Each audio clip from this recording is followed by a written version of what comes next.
ಎಲ್ಲ ನಮ್ಮ ಮುಳಬಾಗಿಲಿನ ಸಮಸ್ತ ನಾಗರಿಕ ಬಂಧುಗಳೇ, ಇವತ್ತು ಖಂಡಿತ ತಡವಾಯಿತು. ತಡ ಅಂದರೆ ನಾನು ಆನೇಕಲ್ಲಲ್ಲಿದ್ದೆ. ಆನೇಕಲ್ಲಿಂದ ಕಾರ್ಯಕ್ರಮವನ್ನು ಮುಗಿಸಿ ಇಲ್ಲಿ ಬರಲಿಕ್ಕೆ ಆಲ್ಮೋಸ್ಟ್ 3:15 ಗಂಟೆ ತಗೊಂಡೆ. ನಾನೇ ಫಸ್ಟ್ ಸ್ಟಾರ್ಟ್ ಮಾಡಿ ನಾನೇ ಮುಗಿಸಿ ನಾನೇ ಜಲ್ದಿ ಬಿಟ್ಟೆ, ಆದರೂ ಸಹ ಇಷ್ಟು ಕಾಯಿತು. ಇವತ್ತು ಖಂಡಿತ ಸರ್ಕಾರಿ ಸೇವೆ ಅಂದರೆ ನಾವು ಇದ್ವಿ ಸೇವೆಯಲ್ಲಿ, ಸರ್ಕಾರಿ ಸೇವೆ ಮುಗಿಸಿ ನಿವೃತ್ತಿಯಾಗಿ ಒಂದು ಹೊಸ ಬದಲಾವಣೆ ತರೋ ನಿಟ್ಟಿನಲ್ಲಿ ಇವತ್ತು ಯಾರ್ಯಾರು ಬಂಧುಗಳು ಹಿತೈಷಿಗಳು ಎಲ್ಲರೂ ಇದ್ರು ಎಲ್ಲರೂ ಕರೆದು ಒಂದು ಔತಣಕೂಟವನ್ನು ಏರ್ಪಡಿಸಿ ಮಾಡಿ ಖಂಡಿತ ಎಲ್ಲರ ಆಶೀರ್ವಾದದಿಂದ ಒಂದು ಸೇವೆಯಿಂದ ಹೊರಗಡೆ ಬಂದ ನಂತರ ಮುಂದಿನ ದಿನಗಳು ಖಂಡಿತ ಒಳ್ಳೆಯ ದಿನಗಳಾಗಬೇಕಾಗಿ ಬರುತ್ತೆ. ಅದೇ ನಿಟ್ಟಿನಲ್ಲಿ ಆ ದೇವರು ಕೃಷ್ಣ ಪರಮಾತ್ಮ ಈ ಭಾಗದ ಗಣೇಶ ಅವ್ರಿಗೆ ಯಾರ ಆರೋಗ್ಯ ಅಂತಸ್ತು ನೆಮ್ಮದಿಯನ್ನು ಕೊಡಲಿ, ಮುಂದಿನ ನಿವೃತ್ತಿಯ ಜೀವನ ಸುಗಮವಾಗಿದ್ದು ಜೊತೆಯಲ್ಲಿ ಅವರ ಆಸೆ ಅನಿಸಿಕೆಗಳು ಈಡೇರೋ ನಿಟ್ಟಿನಲ್ಲಿ ನಾವೆಲ್ಲರೂ ಅವ್ರ ಜೊತೆಯಲ್ಲಿ ಇರುವಂತೆ ಮನವಿ ಮಾಡ್ತಾ ಅವ್ರಿಗೆ ಶುಭವಾಗಲಿ ಅಂತ ಹೇಳಿ ನಾನು ಮಾತು ಮುಗಿಸ್ತೇನೆ.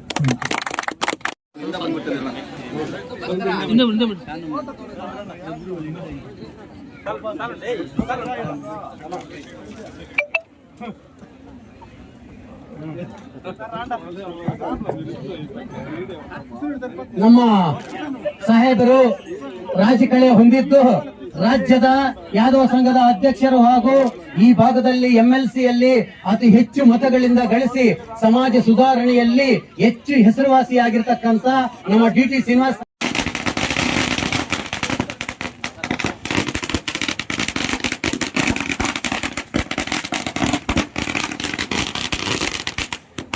ವೇದಿಕೆಗೆ ಆಗಮಿಸ್ತಾ ಇದ್ದಾರೆ. ಎಲ್ಲರೂ ಜೋರಾಗಿ ಚಪ್ಪಾಳೆಯೊಂದಿಗೆ ನಮ್ಮ ಸಾಹೇಬರನ್ನ ಆತ್ಮೀಯವಾಗಿ ಸ್ವಾಗತ ಮಾಡೋಣ. ಧನ್ಯವಾದಗಳನ್ನು ಅರ್ಪಿಸ್ತಾ ಇದ್ದಾರೆ, ಸನ್ಮಾನ ಮಾಡ್ತಾ ಇದ್ದಾರೆ.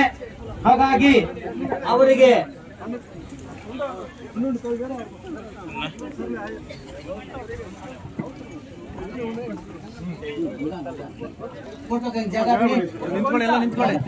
जय बोला DT श्रीनिवास के, जय बोला DT श्रीनिवास के, जय बोला अमरनंद के.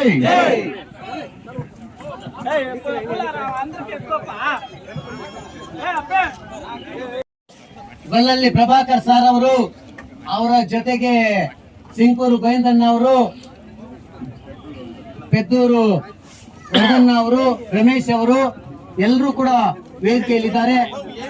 KN ನಾರಾಯಣಸ್ವಾಮಿ, ಕೋಡಪಲ್ಲಿ ನಾರಾಯಣಸ್ವಾಮಿ ಅವರು, ಕೋಡಪಲ್ಲಿ ವೆಂಕಟರೆಡ್ಡಿ ಅವರು ವೇದಿಕೆಯಲ್ಲಿದ್ದಾರೆ. ವಿಶ್ವನಾಥ್ ಸರ್ ಅವರು, ಶಂಕರಪ್ಪ ಅವರು, ಆಂಜರೆಡ್ಡಿ ಅವರು ವೇದಿಕೆಯಲ್ಲಿದ್ದಾರೆ. ಇವರೆಲ್ಲರಿಗೂ ಕೂಡ ಧನ್ಯವಾದಗಳನ್ನು ಅರ್ಪಿಸ್ತಾ ಇದ್ದೀವಿ.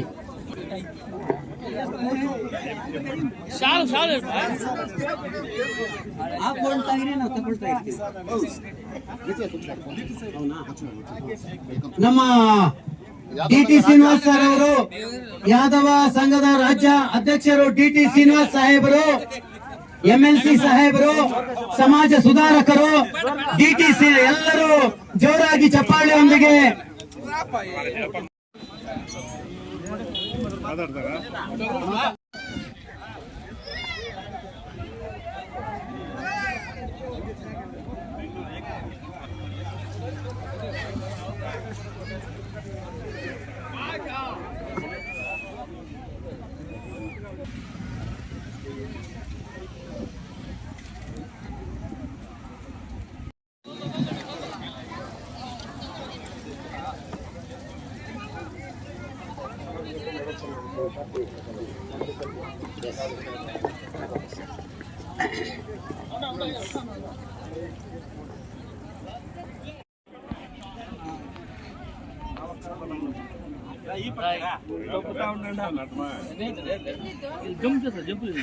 ಹಿಂದೆ ಊಟ ತಿಂದ ಕೈ ತೊಳ್ಕೊಂಡು ನಿಮ್ಮ ಹೆಸರು ಕೇಳೋಷ್ಟು ಓಡೋದ್ಬಿಟ್ಟೆ. ನೀಲಕ್ಕ ಅನ್ನೋಷ್ಟೊತ್ತಿಗೆ ಓಡಿ ಬಂದಿದ್ದಾರೆ. ಊಟ ಕೂಡ ಬಿಟ್ಬಿಟ್ರು ಏನೋ ನೋಡಿ, ಇಲ್ಲಿ ಖರ್ಚು ಹಂಗೆ ಇದೆ, ಕೈ ಒರೆಸ್ಕೊಂಡು ಹಂಗೆ ಇದೆಯಂತೆ.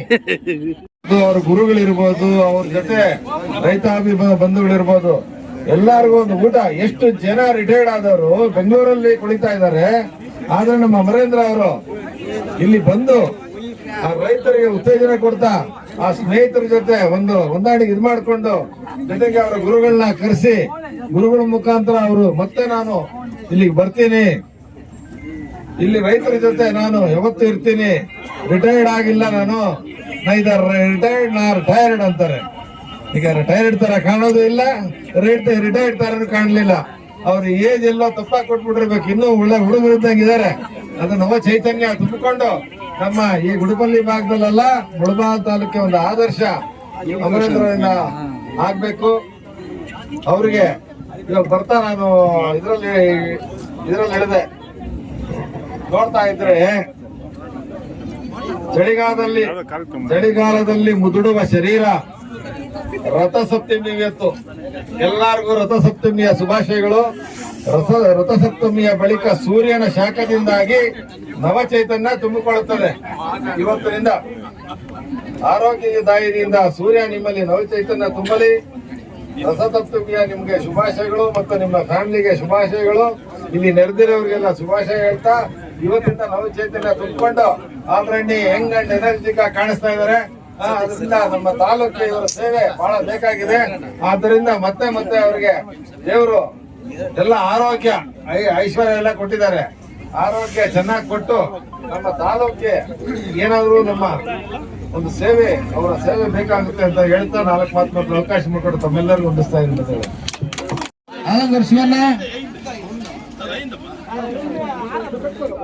ನಮ್ಮ ಅಮರೇಂದ್ರ ಸರ್ಗೆ ಧನ್ಯವಾದ ತಿಳಿಸ್ತಾ ಇದ್ದಾರೆ.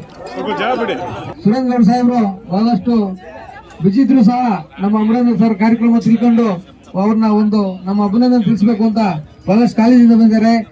ನಿಮ್ಮೆಲ್ಲರ ಪರವಾಗಿ, ಗ್ರಾಮಸ್ಥರ ಪರವಾಗಿ ತುಂಬ ಹೃದಯದ ಅಭಿನಂದನೆಗಳನ್ನು ಸಲ್ಲಿಸ್ತಾ ಇದ್ವಿ.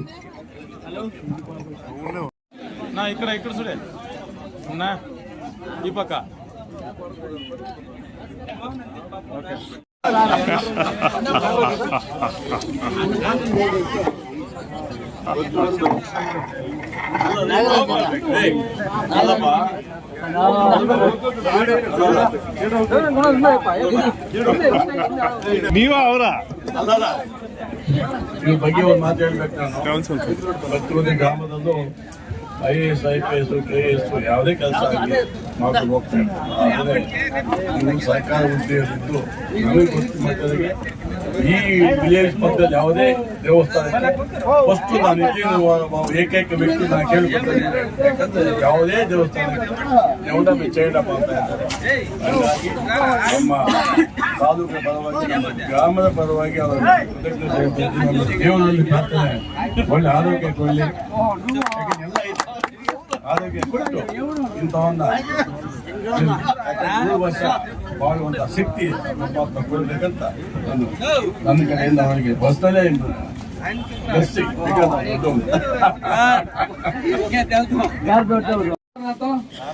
ನಾರಾಯಣಣ್ಣ, ರಾಜಣ್ಣ, ಮುರಳಿ, ಮಹೇಶ್, ಶ್ರೀನಿವಾಸ್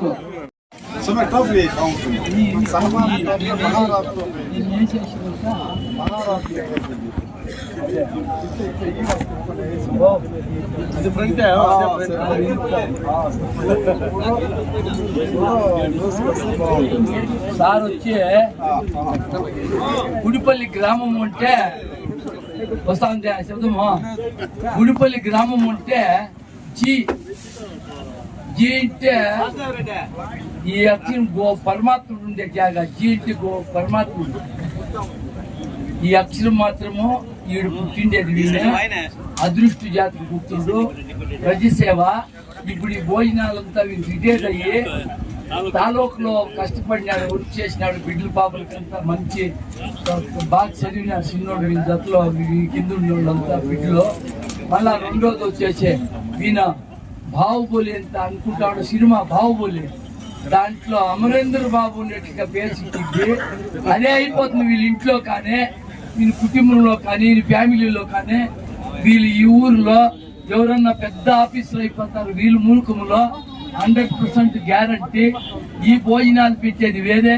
సార్కి 10,000, 15,000, 12,000 మందికి దేవుడు పూజలు, భోజనాలు, అన్నదానాలంతా ఈ మెరిమిడి తిరుగుతా ఉంటే అక్కడికంతా భోజనాలకంతా వీనేను ఎవరిని అడగరు. నీళ్లు గ్లాసులు అయిపోయి, అన్నం అయిపోయి, రసం అయిపోనే, సాంబార్ అయిపోనే, వాళ్ళు అయిపోనే, అవన్నీ అయిపోనే. వాళ్ళకి అన్ని సౌకర్యాలు చేసేది పుణ్య కుర్జీలో పైన దేవస్థానం పక్కలో వేసే ఐటాలంతా వీనికి దేవుడు బుద్ధి పుట్టినాడు. అంత బిడ్లు పాపలు ఉండి వీళ్ళు సంపాదించిన డబ్బులంతా అన్నదానానికే చేసేస్తా ఉన్నాడు. జనాలకు తెలియదు ఇది. వీళ్ళు సంపాదించే డబ్బులో అన్నదానానికి చేసి పెట్టేస్తా ఉన్నాడు. బాహుబలి అనే పేరు సిక్కింది. ఆ మహారాజు పేరు వీళ్ళ ఇంట్లో ఎవరికైనా రాని పరమాత్మ వీళ్ళ ಆರೋಗ್ಯ ಬಾಗುಂಡು. ದೊಡ್ಡ ಸಲ್ಯೂಟ್ ಅನ್ನು ಹೊಡೆಯೋಣ. ಯಾಕೆಂದ್ರೆ ಒಂದು ಕಪ್ಪು ಚುಕ್ಕೆ ಇಲ್ದಿರ ಇವತ್ತಿನ ಸಂದರ್ಭದಲ್ಲಿ ಪ್ರಾಮಾಣಿಕವಾಗಿ ಅಧಿಕಾರಿಗಳಾಗಿ ಸೇವೆ ಸಲ್ಲಿಸುವಂತದ್ದು ಮತ್ತು ತಾನು ಯಾವ ಹಳ್ಳಿಯಿಂದ ಬೆಳೆದದ್ನೋ ಅದೇ ಕಡು ಬಡತನ ಮತ್ತು ಹಿಂದುಳಿದಂತ ಸಮಾಜವನ್ನ ಮತ್ತೆ ಗುರುತಿಸಿ ಅಂತ ಎಲ್ಲ ಜನರನ್ನ ತನ್ನ ಬಳಗವನ್ನ ಕರೆದು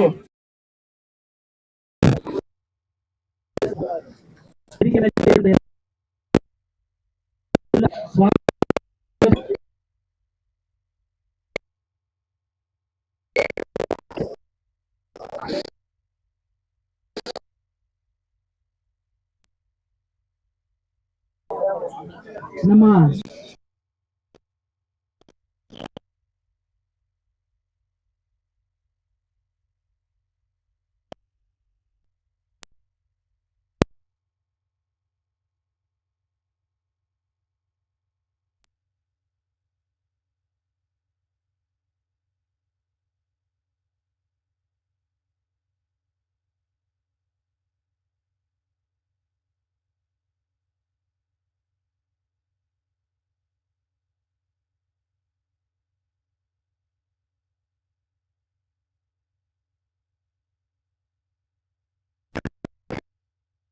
ತುಂಬಾ ದೂರದಿಂದ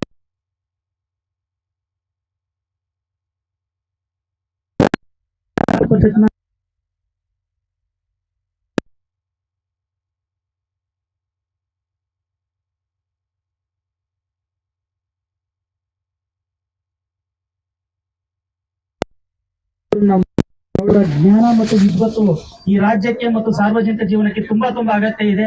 ಅಂತವ್ರು ಇವತ್ತು ವೇದಿಕೆಗೆ ಬಂದು ಅಮರೇಂದ್ರ ಸರ್ ಅವರಿಗೆ ಸನ್ಮಾನಿಸ್ತಾ ಇರುವಂತದ್ದು ಬಹಳ ಸಂತೋಷದ ವಿಚಾರ. ಅದೇ ರೀತಿಯಾಗಿ ಅವರೇ ರೀತಿಯಾಗಿ ಇವತ್ತು DT ಶ್ರೀನಿವಾಸ್ ಸರ್ MLC ಅವರು ಬಹಳ ದೂರದಿಂದ ಅಭಿಮಾನದಿಂದ ಬಂದು ಅವರು ಕೂಡ ಇವತ್ತು ಬಂದಿದ್ದಾರೆ. ಅದೇ ರೀತಿಯಾಗಿ ಈ ನಮ್ಮ ಭಾಗದ ನಾಯಕರಾಗಿರುವಂತಹ ಕಾಂಗ್ರೆಸ್